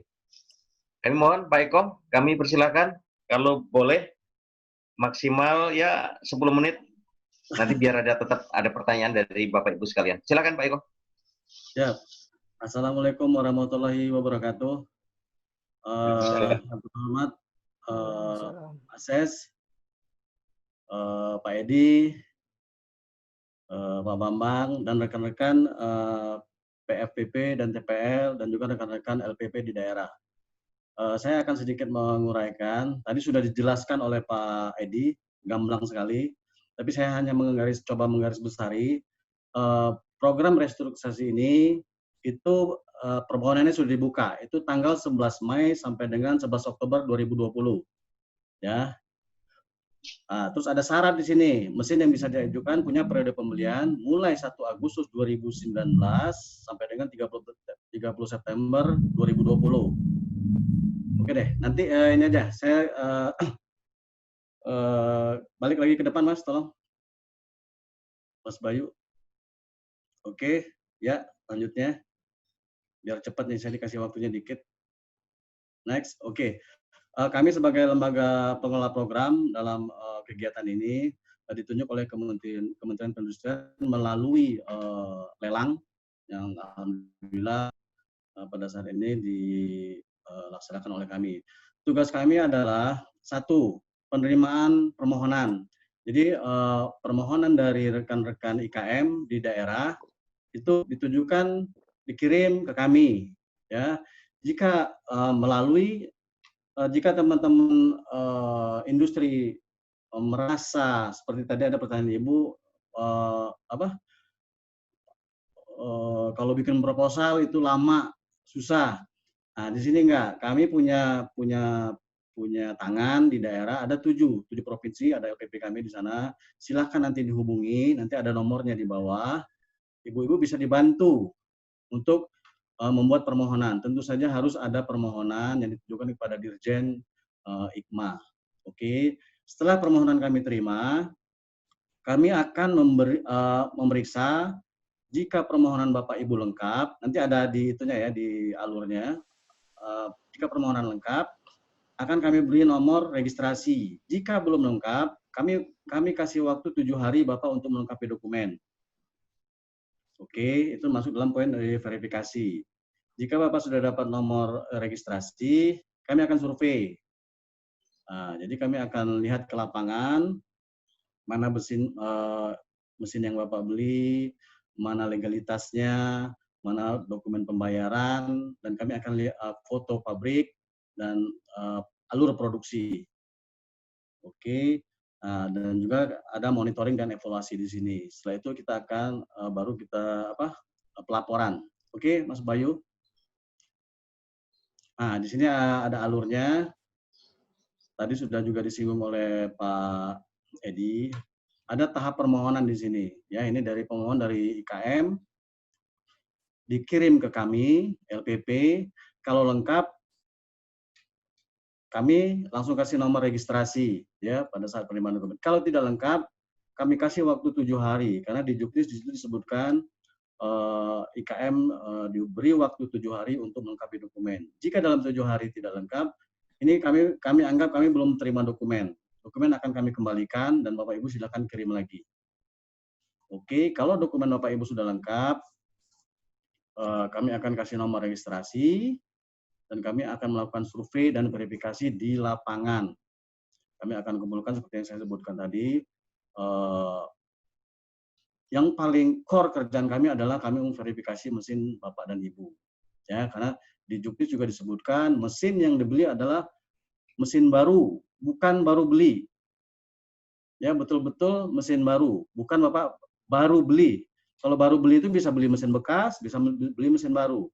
Jadi mesin yang bisa diikutkan hanya mesin baru, ya, dan menyangkut produksi dan juga bisa peralatan. Jadi tidak hanya mesin, Pak, bisa peralatan. Contohnya, kalau Bapak misalnya industri makanan, ya, beli mixer, beli oven, tapi Bapak juga ada beli timbangan untuk menimbang bahan baku, itu boleh. Ya, juga beli showcase misalnya, atau beli freezer, itu boleh, karena itu semua untuk mendukung produksi. Oke, setelah pada saat kami turun di lapangan, semua kami lihat, legalitas Bapak Ibu kami lihat. Karena program ini mensyaratkan Bapak harus punya izin. Ya, izinnya adalah 1, izin usaha industri, atau TDI, atau IUMK, izin usaha mikro kecil. IUMK, izin usaha mikro kecil, betul. Nah, untuk industri-industri yang rumahan, mungkin izinnya ini bisa pakai IUMK. Ini cepat bikinnya, Pak. Sekarang udah online. Yang agak lama tuh kalau dia industri menengah ya, menengah ke atas itu dia harus ada IUI. Kalau dulu TDI. Jadi salah satu izin saja, Pak. IUI, TDI, atau IUMK. 1. Kami akan lihat itu, mana legalitasnya. Kedua, kami akan lihat dokumen pembelian. Ya, kalau Bapak misalnya tadi beli di bengkel, no problem, nggak masalah. Ya, tapi harus ada invoice-nya. Kalau Bapak beli di bengkel kecil atau segala macam, kami nanti akan berkunjung ke bengkel Bapak. Ya, kami itu tugas kami untuk memverifikasi vendor, kami sebut di situ vendor. Jadi di sini bengkel sebagai vendor. Karena ada kejadian bengkel ini sebenarnya tidak punya kemampuan untuk mensuplai mesin ke industri, tapi dia si IKM ini tadi belinya banyak. Ya, kalau boleh kami sebutkan itu dia beli mesin press bata. Setelah kami lihat bengkelnya, si vendor ini tadi ternyata dia hanya punya mesin las 1, mesin bubut 1, sedangkan mesin press bata ini itu sebenarnya diproduksi oleh industri-industri besar di Surabaya contohnya. Jadi untuk kelas bengkel seperti itu bisa 3 bulan satu aja itu udah bagus. Tapi ini dalam 1 bulan dia bisa kirim 8 ke IKM. Itu sudah menunjukkan indikasi bahwa mesin ini bekas. Dibeli oleh bengkel, mesin bekas dikirim ke IKM. Jadi itu nggak boleh, Pak. Nah, kenapa kami harus lihat bengkelnya mana yang beli mesin, yang buat mesin Bapak Ibu. Oke. Dan kalau Bapak beli mesin impor, ya mesin impor langsung, jadi di sini tidak menutup kemungkinan mesin dalam negeri dan mesin impor. Kalau Bapak beli mesin impor, Bapak impor sendiri, kami tentu harus lihat invoice. Ya, kalau Bapak impor sendiri nih, ada packing list, ada BL, ada PIB, dan tentu surat jalan. Kalau Bapak impor melalui tidak impor sendiri melalui agent, biasanya surat jalan. Tapi untuk mengetahui ini benar-benar mesin impor, biasanya ada salah satu di antara dokumen impor itu yang kami minta. Ya, tapi kalau PIB biasanya si vendor atau si agent tidak mau kasih, karena di situ ada nilai real. Dia jual ke Bapak pasti dia ke Bapak Ibu ke IKM pasti sudah dinaikkan. Ya, karena ada biaya custom, komisi dan segala macam. Nggak masalah. Tapi PIB biasanya nilainya itu dicoret sama mereka. Tapi itu untuk meyakinkan kita, untuk meyakinkan kami sebagai verifikator bahwa itu betul-betul mesin impor. Oke. Dan juga kalau Bapak beli mesin lokal, itu tadi Pak, ada faktur. Ya, ada surat jalan. Nah, untuk industri kecil biasanya belinya kecil-kecil. Program ini mensyaratkan hanya nilai di bawah 10 juta boleh pakai kwitansi per satu mesin. Ya, per satu mesin. Bapak misalnya beli nilainya minimal program ini mensyaratkan 20 juta. Ya. Bapak beli 3 mesin. 15 mesin 1, 5 juta mesin kedua, 5 juta mesin ketiga. Mesin kedua dan ketiga ini boleh by kwitansi karena nilainya di bawah 10 juta. Tapi mesin yang ke-1 yang nilainya 15 juta ini harus by transfer, Pak. Ya, harus by transfer. Karena semua ada di Juknis. Nanti mungkin oleh Pak Bambang dan teman-teman nanti akan diberikan Juknisnya. Nah, Bapak-bapak bisa baca ini Juknisnya yang saya pegang. Nanti bisa dibaca. Syarat-syaratnya ada di situ. Oke. Setelah kami dapat itu, kami akan kembali ke Jakarta, kami akan olah, dan kami akan bawa ke rapat tim teknis. Ini ada RTT, kita sebut rapat tim teknis. Nah, disitulah nanti kami akan ketemu Pak Edi, Pak Bambang, Pak Agus, Pak Ses, dan juga tenaga-tenaga ahli yang lain, dan juga teman-teman dari sektor yang lain. Nah, disitulah permohonan IKM, permohonan dari peserta IKM kami bahas. Kami akan sampaikan apa yang kami lihat dan hasil verifikasi kami dalam bentuk laporan. Nah, nanti itu akan dikulitin, Pak. Tugas kami mempertahankan ya Bapak Ibu supaya dapat supaya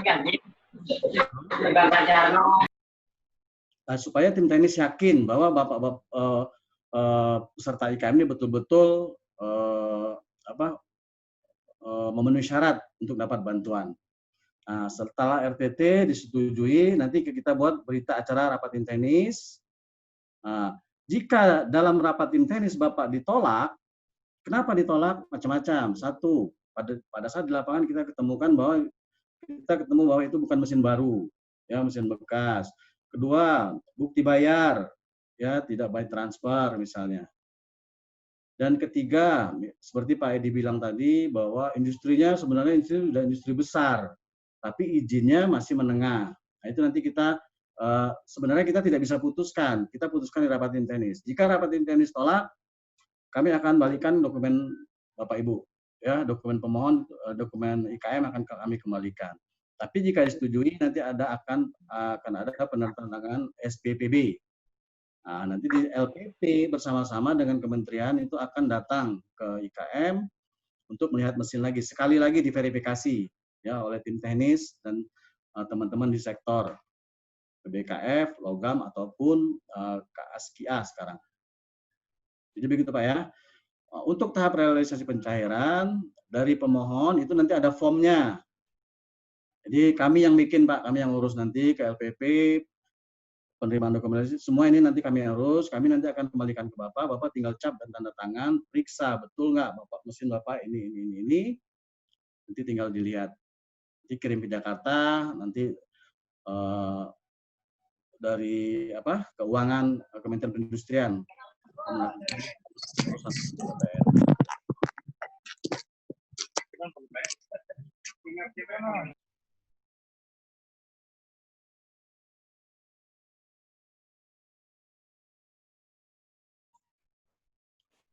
Halo. Terus Mas Bayu, slide-nya. Oke. Di sini ada lampiran. Kenapa tadi di depan disebutkan oleh Pak Edi bahwa industri tertentu, ya IKM, tapi industri tertentu yang bisa dapat bantuan. Nah, dalam Juknis ini ada lampiran, ya di lampiran ini di sini ada KBLI, nama-nama industri yang bisa dapat bantuan ini. Di sini ada KBLI-nya, ada nama mesinnya, ada juga bagian-bagian mesin yang bisa dapat bantuan. Nanti setelah acara ini mungkin Pak Bambang bisa share ke peserta juknisnya Pak, supaya mereka bisa dapat tahu lampirannya apa aja, ada banyak. Jadi ada industrinya kalau kami bisa sebut, ada PBKF itu pangan, termasuk makan dan minuman, barang dari kayu, furniture, PBK, furniture ya. Terus satunya pangan, barang dari kayu dan furniture. Terus kedua ada logam, ilmiah, ada alat angkut, ada industri logam. Terus juga ada KASKIA, ada kimia, sandang, dan industri aneka. Sebenarnya banyak Pak, hampir mencakup seluruh industri yang ada di kita, ya, termasuk industri kecil ataupun industri menengah di lampiran ini nanti Bapak bisa lihat. Oke, next. Nah, waktunya mepet sekali, tidak ini.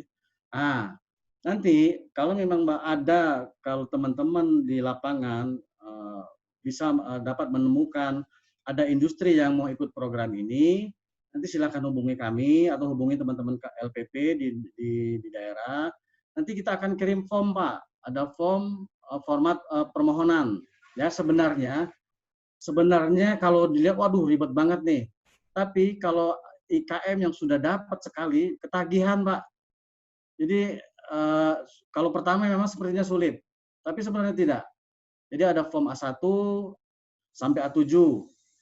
Tentu saja harus dibuat form ini karena kan ini uang negara, jadi segala sesuatunya harus dipertanggungjawabkan, harus jelas. Nah, di sini ada nama perusahaan, NPWP, pimpinan, nomor HP, alamat pabrik, IUI-nya, segala macam. Next, Mas. Ya, terus ini ada A1 isinya tuh.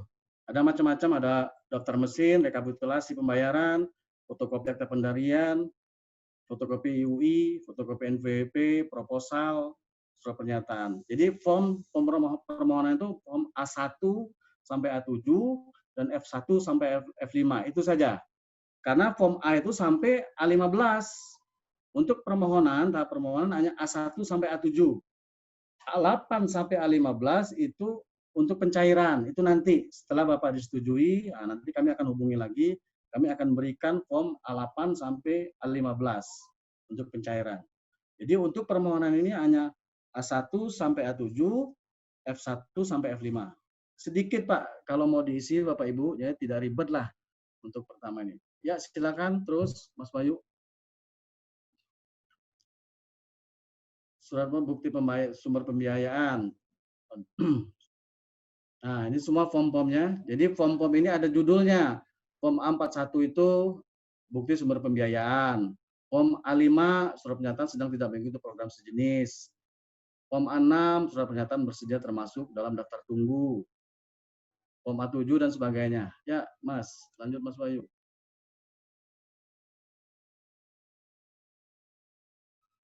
Nah, ini tahap realisasi pencairan. Dia sebenarnya dari A8. Ya, formnya seperti ini. Nah, ini setelah rapat tim teknis, setelah permohonan peserta IKM itu disetujui oleh rapat tim teknis, baru nanti realisasi pencairan ini berjalan. Ini nanti tetap kita bimbing. Form permohonan juga kalau Bapak Ibu perlu bimbingan, kita bimbing. Ada LPP atau langsung tanya ke kami yang di pusat. Jadi nggak masalah. Sebenarnya nggak ada sulit-sulitnya sih sebenarnya.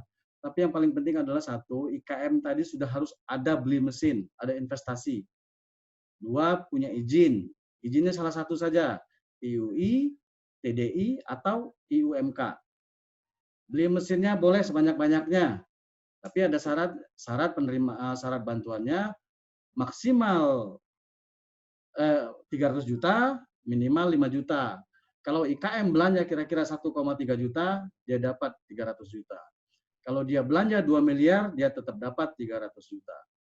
Belanja 2,5 miliar tetap dapat 300 juta. Ya. Jadi bantuannya adalah 25% untuk mesin impor, kalau bisa beli mesin dari Cina, dan 30% mesin lokal. 30%. Mohon izin Pak Eko, boleh disingkat? Ini Ya, sudah lanjut. waktunya habis. Lanjut Mas Bayu. Nah, ini form-form itu tadi, form realisasi pencairan, form A10, ada A11. Jadi ini Pak, nanti setelah ini ya, setelah rapat tim teknis, ini Bapak disetujui, permohonan Bapak disetujui, baru lanjut ke realisasi pencairan. Ya, lanjut Mas. Oke, nah ini larangannya. 1. Pemohon dilarang memberikan keterangan, surat, bukti, atau dokumen yang tidak benar, pengajuan penggantian sebagai dari harga sudah dapat sebelumnya, mengalihkan kepemilikan. Nah, ini kenapa tadi dari Ibu yang dari Tarakan, tidak boleh Bu, dapat 2000 tahun 2018, terus tahun 2020 dijual. Karena di sini ada syarat, mesin itu minimal 3 tahun, tidak boleh dipindah tangankan setelah dapat bantuan. Misalnya tadi Ibu dari Tarakan dapat tahun 2017 atau 2018, selesai kewajibannya mesin itu adalah tahun 2021. Nah, setelah tahun 2021 silahkan mau dijual nggak apa-apa. Tapi dari 2018 sampai 2021 itu mesin tidak boleh dipindah tangankan. Ada di Juknis, ada di sini. Jadi ada di peraturan. Ya, terus ke bawah. Ya, sanksinya ini tadi, ini dari sanksi dari Kemenprin, pemohon yang melanggar tidak boleh mengikuti program mesin pelatihan jangka waktu berapa tahun ini? 5 tahun. Penilaian terbukti langgar, wajibkan seluruh penggantiannya dan tidak boleh ikut 10 tahun. Yaitu sanksinya. Oke, lanjutnya. Nah, ini Pak, pos pelayanan kami di daerah, ya ada di Sumatera Barat. Silakan difoto Pak, biar nanti ini Sumatera Barat, Sumatera Selatan, Jawa Barat, Jawa Tengah, Jawa Timur, Kalimantan Selatan, dan Sulawesi Selatan. Silakan hubungi Pak, orang-orang ini Pak. Kalau mereka nggak respon, lapor saya. Ya jewer mereka. Ini kebetulan mereka hadir juga di sini. Ya, silakan dihubungi, Bapak foto nih, mumpung ada kesempatan.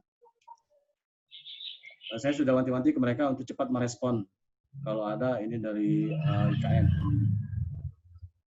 Oke.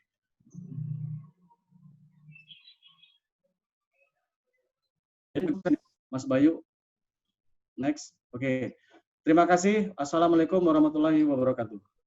Waalaikumsalam warahmatullahi wabarakatuh. Makasih Pak Eko.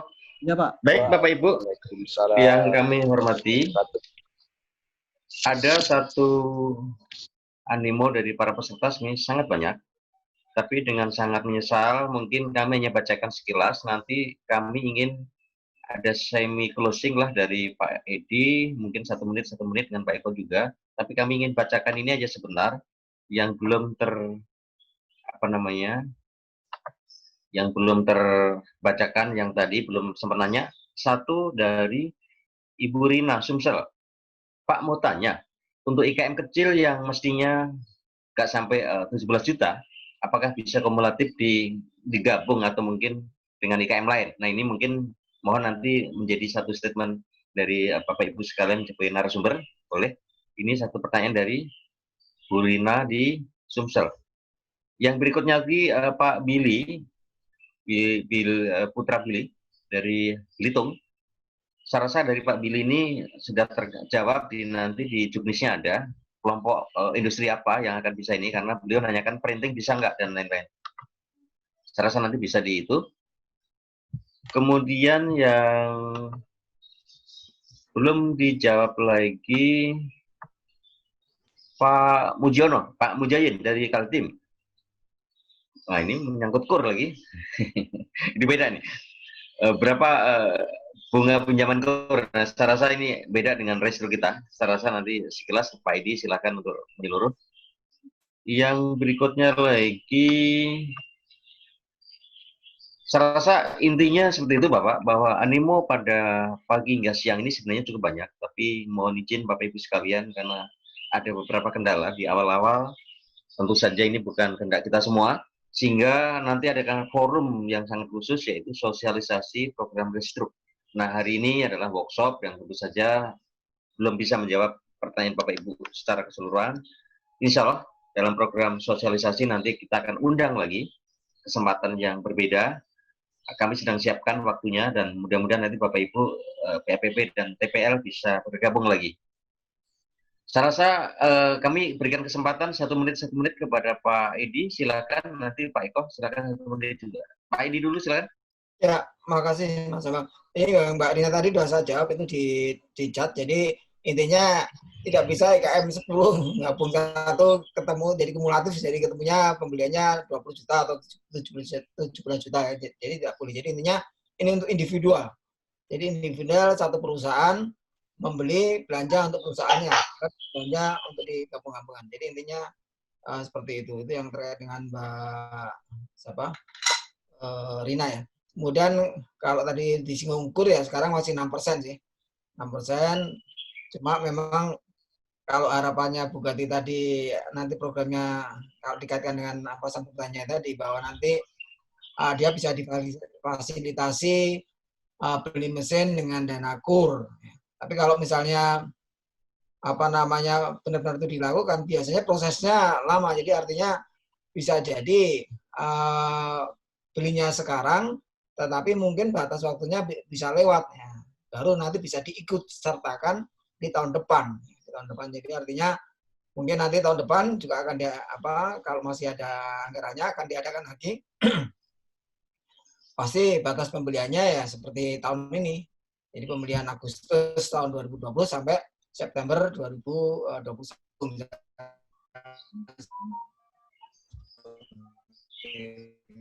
Jadi kita tahu karena mau beli saya boleh saja menggunakan adanya dari fasilitas kur dan seterusnya. Saya kira itu Mas Abang mungkin berkaitan. Baik. Terima kasih. Silakan Pak Eko untuk memberikan closing statement-nya dari Pak Eko.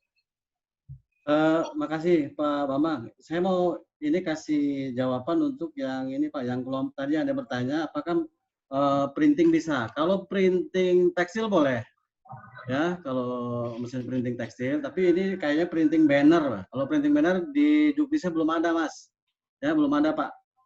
Jadi belum ada. Mungkin nanti bisa diusulkan tahun depan ke Pak Bambang ini, Pak Agus, Pak Ses ini. Karena kalau printing banner terus printing percetakan di Dukdisnya nggak ada, di KBLI-nya nggak ada. Terima kasih Pak. Baik. Untuk memberikan apresiasi kepada Bapak narasumber, Pak Edi dan Pak Eko, kami mohon sebelum ditutup oleh Pak Sesdijen IKMA, Pak Agus, kami mohon semua standby di layar live, berikan tanda jempol, kami akan potret bersama-sama. Silakan Bapak Ibu kita hitung ya nanti, tanda begini saja, secara serentak, karena ya agak sulit kalau kita nanti bersuara semua, hang semua.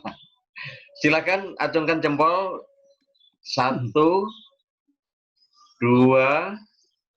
3. Silakan dokumentasikan Mas Wahyu. Terima kasih kepada Pak Edi Siswanto dan Pak Eko atas kesempatannya bersama kita. Terima kasih, kita bisa tutup.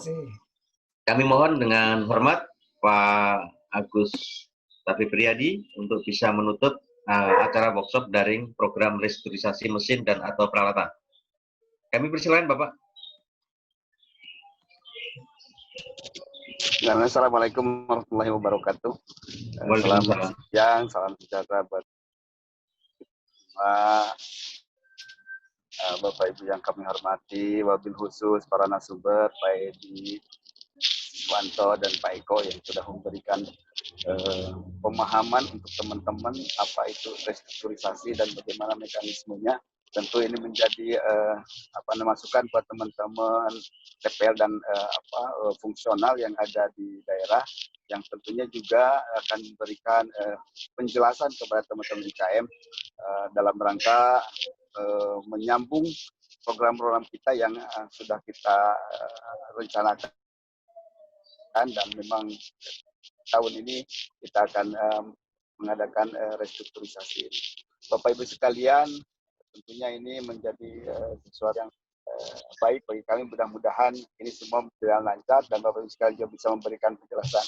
Satu hal tentunya bagi Bapak Ibu sekalian yang memang belum secara utuh tadi mungkin belum yang memahami 100% katakan seperti begitu atau secara utuh tadi ada yang keputus-putus. Nah, silakan mungkin Mas Bambang nanti bisa memberi